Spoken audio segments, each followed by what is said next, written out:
The Salad of Colonel Cray. From the Wisdom of Father Brown, by G.K. Chesterton. Read by Greg Wagland. Father Brown was walking home from Mass on a white, weird morning when the mists were slowly lifting. One of those mornings when the very element of light appears as something mysterious and new. The scattered trees outlined themselves more and more out of the vapour, as if they were first drawn in grey chalk and then in charcoal. At yet more distant intervals appeared the houses upon the broken fringes of the suburb. Their outlines became clearer and clearer, until he recognised many in which he had chance acquaintances, and many more the names of whose owners he knew. But all the windows and doors were sealed. None of the people were of the sort that would be up at such a time, or still less on such an errand. But as he passed under the shadow of one handsome villa with verandahs and wide ornate gardens, he heard a noise that made him almost involuntarily stop. It was the unmistakable noise of a pistol or carbine or some light firearm discharged. But it was not this that puzzled him most. The first full noise was immediately followed by a series of fainter noises. As he counted them, about 6. He supposed it must be the echo. But the odd thing was that the echo was not in the least like the original sound. It was not like anything else that he could think of. The 3 things nearest to it seemed to be the noise made by siphons of soda water, one of the many noises made by an animal, and the noise made by a person attempting to conceal laughter, none of which seemed to make much sense. Father Brown was made of 2 men. There was a man of action, who was as modest as a primrose and as punctual as a clock, who went his small round of duties and never dreamed of altering it. There was also a man of reflection, who was much simpler, but much stronger, who could not easily be stopped, whose thought was always, in the only intelligent sense of the words, free thought. He could not help, even unconsciously, asking himself all the questions that there were to be asked, and answering as many of them as he could. All that went on, like his breathing or circulation. But he never consciously carried his actions outside the sphere of his own duty, and in this case the 2 attitudes were aptly tested. He was just about to resume his trudge in the twilight, telling himself it was no affair of his, but instinctively twisting and untwisting 20 theories about what the odd noises might mean.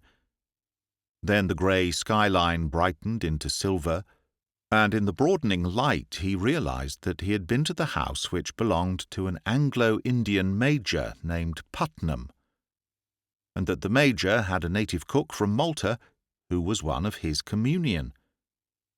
He also began to remember that pistol shots are sometimes serious things, accompanied with consequences with which he was legitimately concerned. He turned back and went in at the garden gate, making for the front door. Halfway down one side of the house stood out a projection like a very low shed. It was, as he afterwards discovered, a large dustbin. Round the corner of this came a figure, at first a mere shadow in the haze, apparently bending and peering about.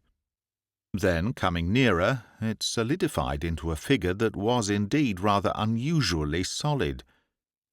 Major Putnam was a bald-headed, bull-necked man, short and very broad, with one of those rather apoplectic faces that are produced by a prolonged attempt to combine the Oriental climate with the Occidental luxuries.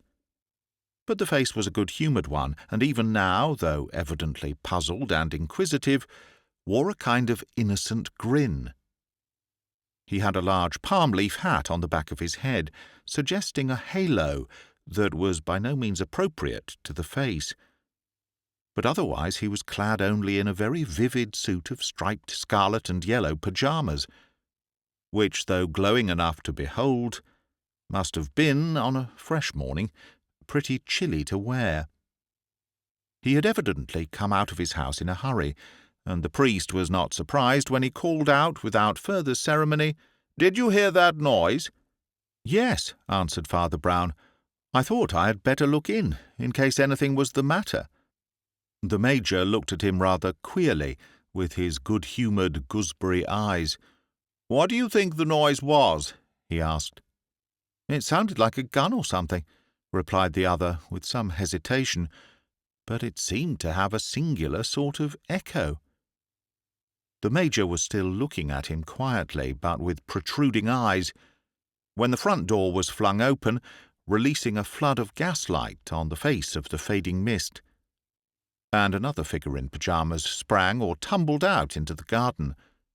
The figure was much longer, leaner, and more athletic. The pyjamas, though equally tropical, were comparatively tasteful, being of white with a light lemon-yellow stripe.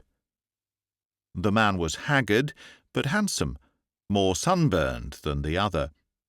He had an aquiline profile and rather deep-sunken eyes, and a slight air of oddity arising from the combination of coal-black hair with a much lighter moustache. All this Father Brown absorbed in detail, more at leisure. For the moment he only saw one thing about the man, which was the revolver in his hand. "Cray," exclaimed the Major, staring at him, "did you fire that shot?" "Yes, I did," retorted the black-haired gentleman hotly, "and so would you in my place. If you were chased everywhere by devils and nearly—" The Major seemed to intervene rather hurriedly. "This is my friend, Father Brown," he said. And then to Brown, "I don't know whether you've met Colonel Cray, of the Royal Artillery." "I have heard of him, of course," said the priest innocently. Did you hit anything?" "I thought so," answered Cray with gravity. "Did he—" asked Major Putnam in a lowered voice. "Did he fall, or cry out, or anything?" Colonel Cray was regarding his host with a strange and ready stare. "I'll tell you exactly what he did," he said. "He sneezed." Father Brown's hand went halfway to his head, with the gesture of a man remembering somebody's name. He knew now what it was that was neither soda-water nor the snorting of a dog. "Well," ejaculated the staring Major, "I never before heard that a service revolver was a thing to be sneezed at." "Nor I," said Father Brown faintly. "It's lucky you didn't turn your artillery on him, or you might have given him quite a bad cold." Then, after a bewildered pause, he said, "Was it a burglar?" "Let us go inside," said Major Putnam rather sharply, and led the way into his house. The interior exhibited a paradox often to be marked in such morning hours, that the rooms seemed brighter than the sky outside, even after the Major had turned out the one gaslight in the front hall. Father Brown was surprised to see the whole dining-table set out as for a festive meal, with napkins in their rings, and wine-glasses of some 6 unnecessary shapes set beside every plate. It was common enough at that time of the morning to find the remains of a banquet overnight, but to find it freshly spread so early was unusual. While he stood wavering in the hall, Major Putnam rushed past him and sent a raging eye over the whole oblong of the tablecloth. At last he spoke, spluttering. "All the silver gone," he gasped. "Fish-knives and forks gone, old cruet-stand gone, even the old silver cream-jug gone. And now, Father Brown, I am ready to answer your question of whether it was a burglar." "They're simply a blind," said Cray stubbornly. "I know better than you why people persecute this house. I know better than you why—" The Major patted him on the shoulder with a gesture almost peculiar to the soothing of a sick child, and said, "It was a burglar. Obviously it was a burglar." "A burglar with a bad cold," observed Father Brown. "That might assist you to trace him in the neighbourhood." The Major shook his head in a sombre manner. "He must be far beyond trace now, I fear," he said. Then, as the restless man with the revolver turned again towards the door in the garden, he added in a husky, confidential voice, "I doubt whether I should send for the police, for fear my friend here has been a little too free with his bullets, and got on the wrong side of the law. He's lived in very wild places, and, to be frank with you, I think he sometimes fancies things." "I think you once told me," said Brown, "that he believes some Indian secret society is pursuing him." Major Putnam nodded, but at the same time shrugged his shoulders. "I suppose we'd better follow him outside," he said. "I don't want any more, shall we say, sneezing." They passed out into the morning light, which was now even tinged with sunshine, and saw Colonel Cray's tall figure bent almost double, minutely examining the condition of gravel and grass. While the Major strolled unobtrusively towards him, the priest took an equally indolent turn, which took him round the next corner of the house to within a yard or two of the projecting dustbin. He stood regarding this dismal object for some minute and a half. Then he stepped towards it, lifted the lid, and put his head inside. Dust and other discolouring matter shook upwards as he did so. But Father Brown never observed his own appearance, whatever else he observed. He remained thus for a measurable period, as if engaged in some mysterious prayers. Then he came out again, with some ashes on his hair, and walked unconcernedly away. By the time he came round to the garden door again, he found a group there which seemed to roll away morbidities, as the sunlight had already rolled away the mists. It was in no way rationally reassuring. It was simply broadly comic, like a cluster of Dickens's characters. Major Putnam had managed to slip inside and plunge into a proper shirt and trousers, with a crimson cummerbund and a light square jacket over all. Thus normally set off, his red, festive face seemed bursting with a commonplace cordiality. He was indeed emphatic, but then he was talking to his cook, the swarthy son of Malta, whose lean, yellow, and rather careworn face contrasted quaintly with his snow-white cap and costume. The cook might well be careworn, for cookery was the Major's hobby. He was one of those amateurs who always know more than the professional. The only other person he even admitted to be a judge of an omelette was his friend Cray. And as Brown remembered this, he turned to look for the other officer. In the new presence of daylight and people clothed and in their right mind, the sight of him was rather a shock. The taller and more elegant man was still in his night garb, with tousled black hair, and now crawling about the garden on his hands and knees, still looking for traces of the burglar, and now and again, to all appearance, striking the ground with his hand in anger at not finding him. Seeing him thus quadrupedal in the grass, the priest raised his eyebrows rather sadly, and for the first time guessed that fancies things might be an euphemism.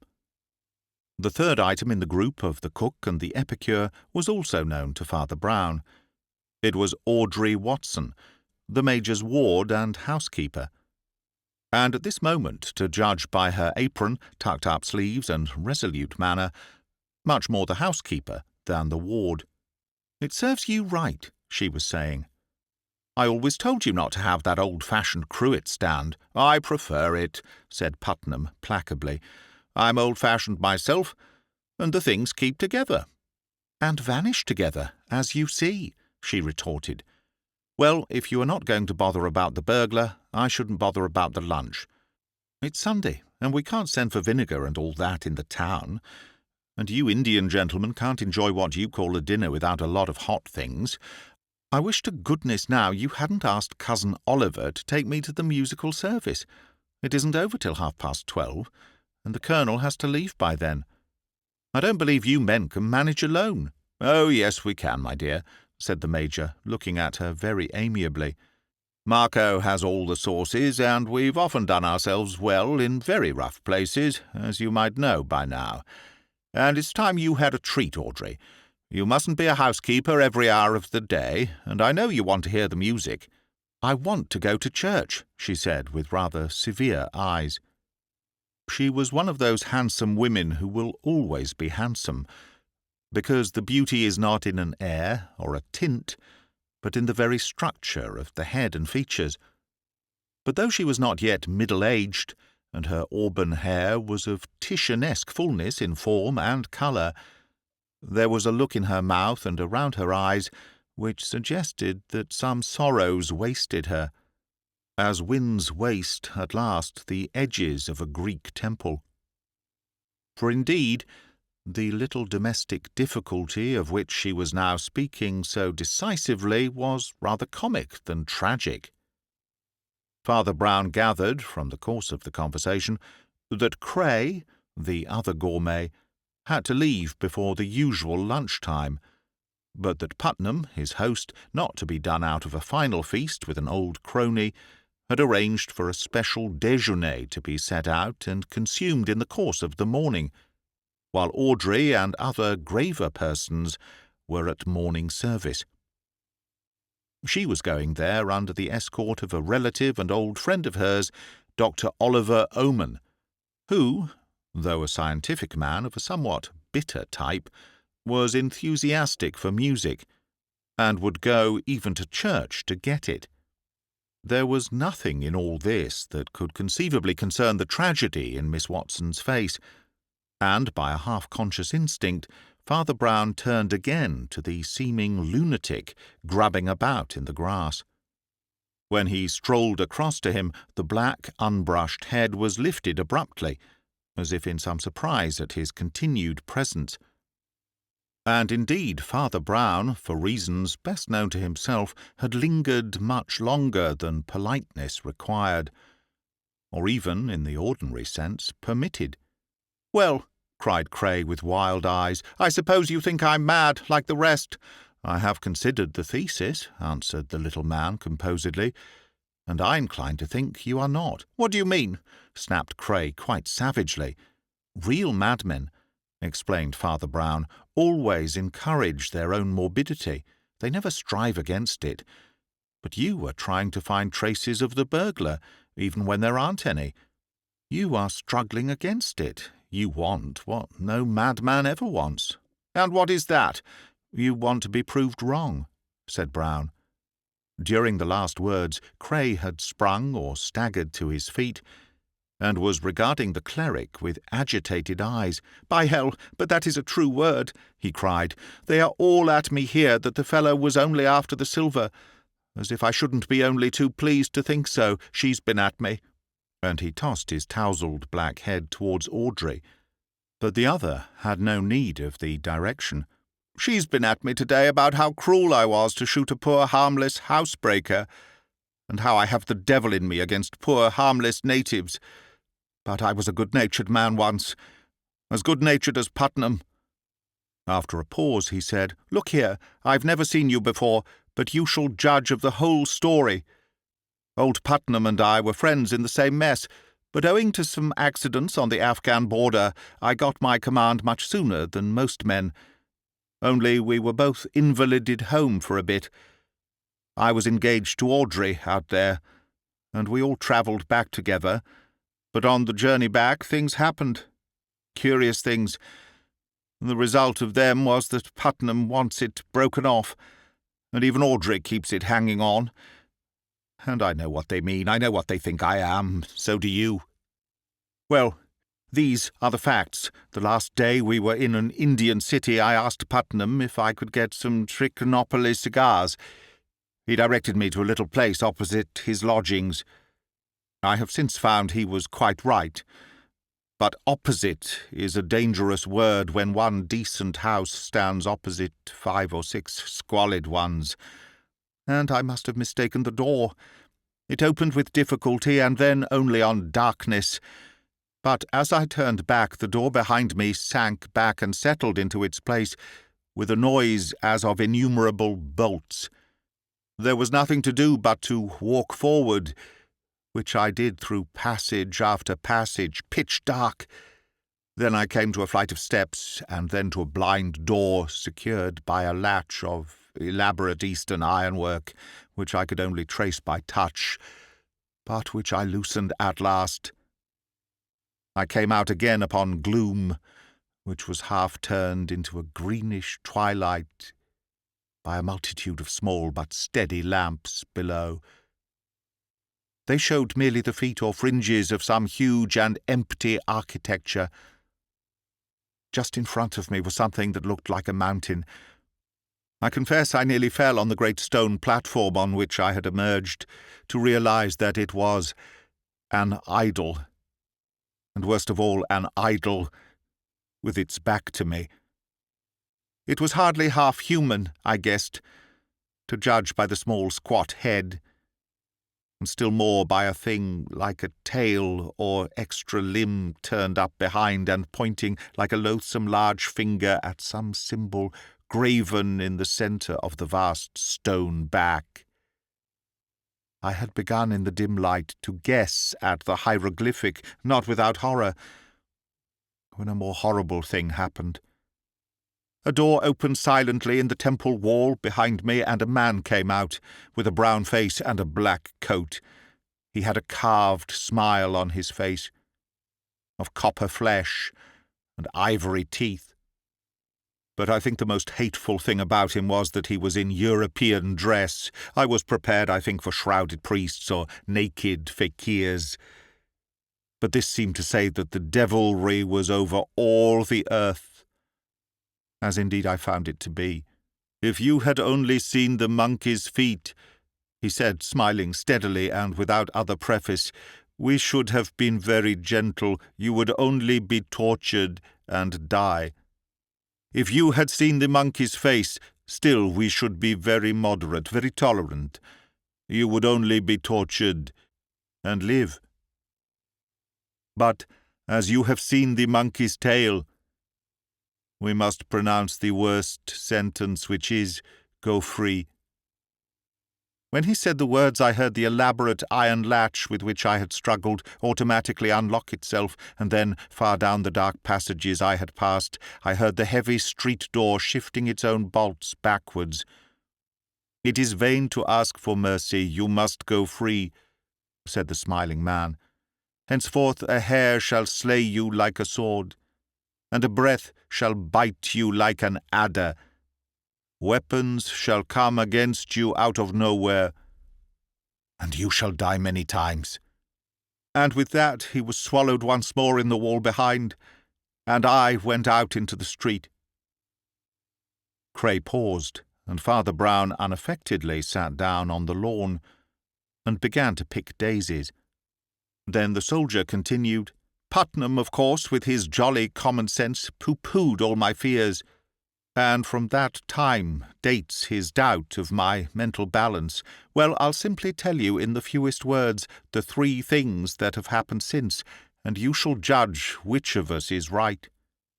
The first happened in an Indian village on the edge of the jungle, but hundreds of miles from the temple or town, or type of tribes and customs where the curse had been put on me.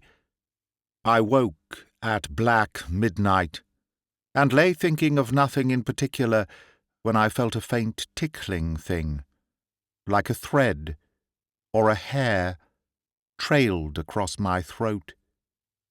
I shrank back out of its way and could not help thinking of the words in the temple, but when I got up and sought lights and a mirror, the line across my neck was a line of blood. The second happened in a lodging in Port Said, later, on our journey home together. It was a jumble of tavern and curiosity shop, and though there was nothing there remotely suggesting the cult of the monkey, it is of course possible that some of its images or talismans were in such a place. Its curse was there anyhow. I woke again in the dark with a sensation that could not be put in colder or more literal words than that a breath bit like an adder. Existence was an agony of extinction. I dashed my head against walls until I dashed it against a window and fell rather than jumped into the garden below. Putnam, poor fellow, who had called the other thing a chance scratch, was bound to take seriously the fact of finding me half insensible on the grass at dawn. But I fear it was my mental state he took seriously, and not my story. The third happened in Malta. We were in a fortress there, and as it happened, our bedrooms overlooked the open sea, which almost came up to our window-sills, save for a flat white outer wall as bare as the sea. I woke up again, but it was not dark. There was a full moon as I walked to the window. I could have seen a bird on the bare battlement, or a sail on the horizon. What I did see was a sort of stick or branch circling, self-supported, in the empty sky. It flew straight in at my window and smashed the lamp beside the pillow I had just quitted. It was one of those queer-shaped war clubs some Eastern tribes use, but it had come from no human hand. Father Brown threw away a daisy chain he was making, and rose with a wistful look. "Has Major Putnam," he asked, "got any Eastern curios, idols, weapons, and so on, from which one might get a hint?" "Plenty of those, though not much use, I fear," replied Cray. "But by all means come into his study." As they entered, they passed Miss Watson, buttoning her gloves for church, and heard the voice of Putnam downstairs, still giving a lecture on cookery to the cook. In the Major's study and den of curios they came suddenly on a third party, silk-hatted and dressed for the street, who was poring over an open book on the smoking table, a book which he dropped rather guiltily, and turned. Cray introduced him civilly enough as Dr. Oman, but he showed such disfavour in his very face that Brown guessed the two men, whether Audrey knew it or not, were rivals. Nor was the priest wholly unsympathetic with the prejudice. Dr. Oman was a very well-dressed gentleman indeed, well-featured, though almost dark enough for an Asiatic. But Father Brown had to tell himself sharply that one should be in charity even with those who wax their pointed beards, who have small gloved hands, and who speak with perfectly modulated voices. Cray seemed to find something specially irritating in the small prayer book in Oman's dark-gloved hand. "I didn't know that was in your line," he said rather rudely. Oman laughed mildly, but without offence. "This is more so, I know," he said, laying his hands on the big book he had dropped. "A dictionary of drugs and such things, but it's rather too large to take to church." Then he closed the larger book, and there seemed again the faintest touch of hurry and embarrassment. "I suppose," said the priest, who seemed anxious to change the subject, "all these spears and things are from India." "From everywhere," answered the doctor. "Putnam is an old soldier, and has been in Mexico and Australia, and the Cannibal Islands, for all I know." "I hope it was not in the Cannibal Islands," said Brown, "that he learnt the art of cookery." And he ran his eyes over the stew-pots or other strange utensils on the wall. At this moment the jolly subject of their conversation thrust his laughing, lobsterish face into the room. "Come along, Cray," he cried. "Your lunch is just coming in, and the bells are ringing for those who want to go to church." Cray slipped upstairs to change. Dr. Oman and Miss Watson betook themselves solemnly down the street, with a string of other churchgoers.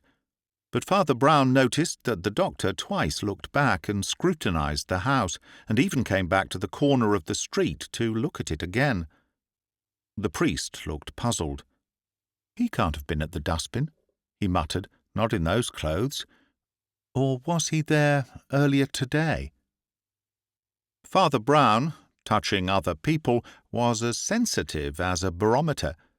but today he seemed about as sensitive as a rhinoceros. By no social law, rigid or implied, could he be supposed to linger round the lunch of the Anglo-Indian friends, but he lingered, covering his position with torrents of amusing but quite needless conversation. He was the more puzzling because he did not seem to want any lunch.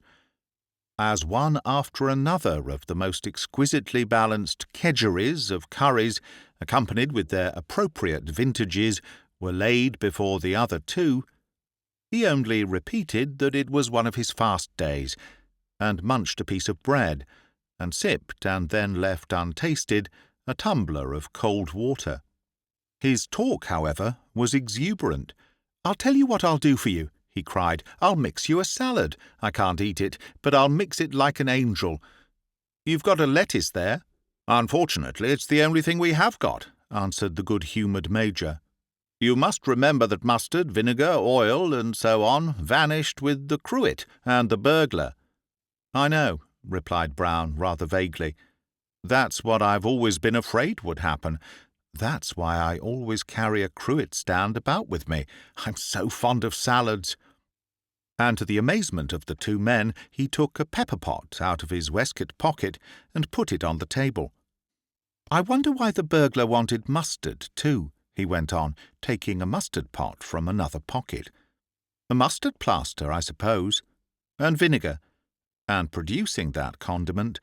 Haven't I heard something about vinegar and brown paper? As for oil, which I think I put in my left—" His garrulity was an instant arrested, for lifting his eyes he saw what no one else saw, the black figure of Dr. Oman standing on the sunlit lawn and looking steadily into the room. Before he could quite recover himself, Cray had cloven in. "You're an astounding card," he said, staring. "I shall come and hear your sermons, if they're as amusing as your manners." His voice changed a little, and he leaned back in his chair. "Oh, there are sermons in a cruet stand, too," said Father Brown, quite gravely. "Have you heard of faith like a grain of mustard seed? Or charity that anoints with oil? And as for vinegar, can any soldiers forget that solitary soldier who, when the sun was darkened—" Colonel Cray leaned forward a little and clutched the tablecloth.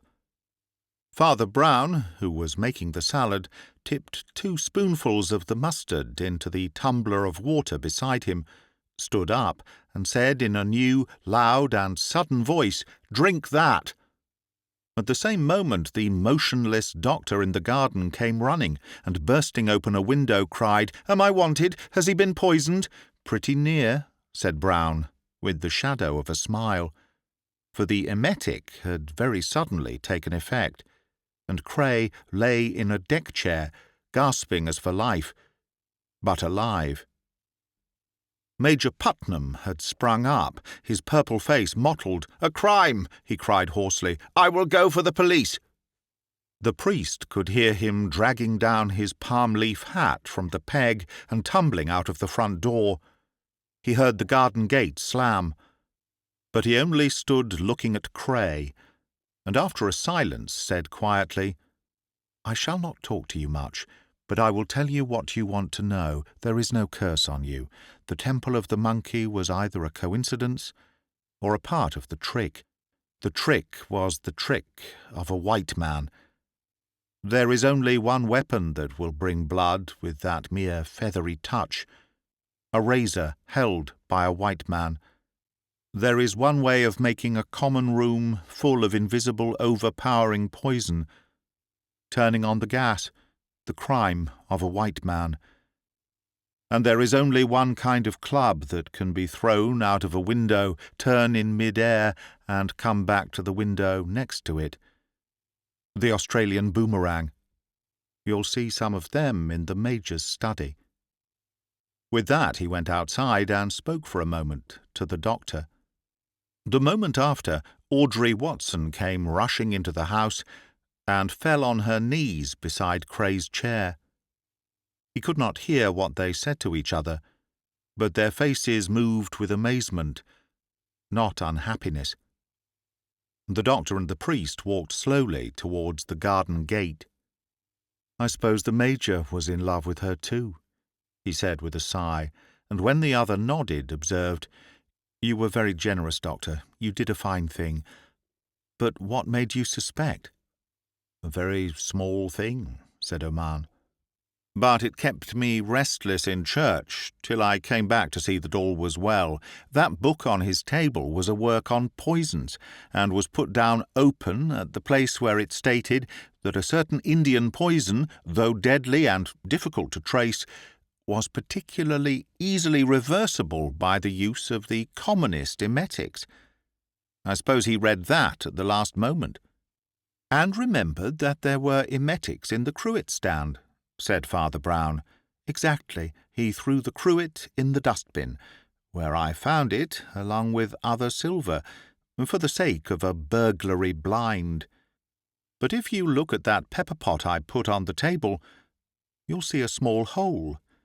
That's where Cray's bullet struck, shaking up the pepper and making the criminal sneeze." There was a silence. Then Dr. Oman said grimly, "The Major is a long time looking for the police." "Or the police in looking for the Major," said the priest. "Well, goodbye."